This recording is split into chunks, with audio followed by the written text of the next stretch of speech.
Good morning.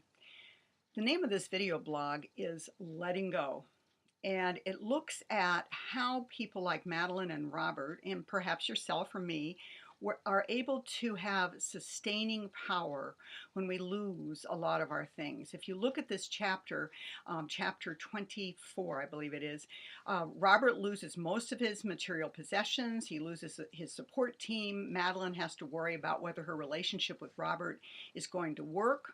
And they spend a good year or two really releasing these things over. Um, I looked in their biographies to see if I could understand what gave them this sustaining power and couldn't find any answers, so I looked at my own life.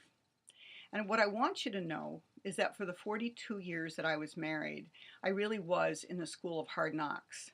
We sustained a house fire, a barn fire, being fired from jobs, flunking out of school, the death of parents, critical physical injuries, and I sustained emotional abuse. And on top of that, we extended hospitality to rebellious teenagers at times, not our own,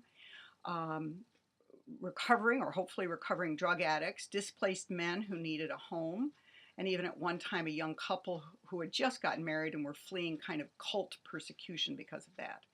So I really have had to struggle with this issue of how to handle situations when I lose them or when I'm out of control.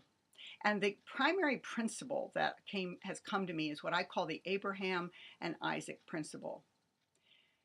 Abraham was given a promise from God, his son. And then he was asked to sacrifice this son. So Abraham and Isaac walked up to Mount Moriah, and Abraham was able to put Isaac on the altar and in obedience to God, raised his hands to slay his son, to sacrifice him, when the angel of the Lord stopped him and basically said, ho, ho, ho, now I know that you fear the God, because you have not withheld your son, your only son, from me. Now this Abraham and Isaac principle of placing things on the altar, we see throughout Scripture. There's several other examples, at least. One of them is Jochebed, who is Moses' mother. When Moses was an infant, she put him in a basket of bulrushes and sent him down the Nile. We also have Hannah, who wished and prayed for a son, and when finally was given one, released that son, Samuel, over to Eli to be raised as a priest. We also have Queen Esther, who, if you remember, the Jewish people were going to be slaughtered, and Esther made a decision to step into the king's presence, even though she hadn't been invited and might be executed if he was displeased with her. She decided to step in on behalf of her people. And her words, right before she went in, was, I will go to the king, and if I perish, I perish. Now, in each case, something precious was released back to God. And God, in each case, honored the act of obedience and fulfilled the promises.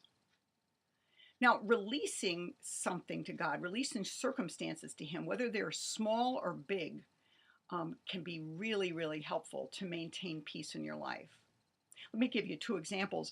If you are called to use the gift of hospitality, you may find that your house guest is putting demands on you, such as, hey, would you help me use the washing machine? At the same time, you're wishing you could go to the gym, and you're going to have to release up your desire to leave and go to the gym for her needs.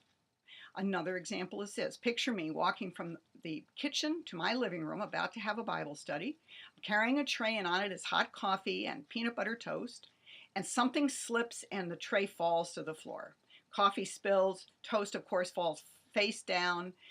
Now, I have a choice at that point. I can cuss and grumble, or I could actually see that circumstance as something God gave me as a challenge to test my faith. And if I can respond to that mishap in an attitude of thanks and an attitude of faith, then this is how my faith grows. So what I wanted to also share with you is from the scripture Matthew 10:39, and I'm actually going to read it. I worked on paraphrasing this, expanding the verse to fit our needs. And the verse goes like this. If you cling to your life, to your own opinions and desires, and if you try to control circumstances, you will lose your mind and turn your life into a useless mess. But if you put your own expectations out of the way and disregard your personal needs for the sake of God's kingdom, then you will find the life and the identity that you're searching for, the very life that the Creator wants for you. So releasing all of these things to Jesus in faith is the key. Take any desire you have, whether it's a big dream or a little thing like I just wanted to have my quiet time without spilling my coffee. Place it on the altar of faith. Give God thanks for the situation, and then stand back and see what God's going to do. So I just thank you very much for listening to this. I ask that you would watch Madeline as she goes now through some very, very tough times. Watch her release things over to God.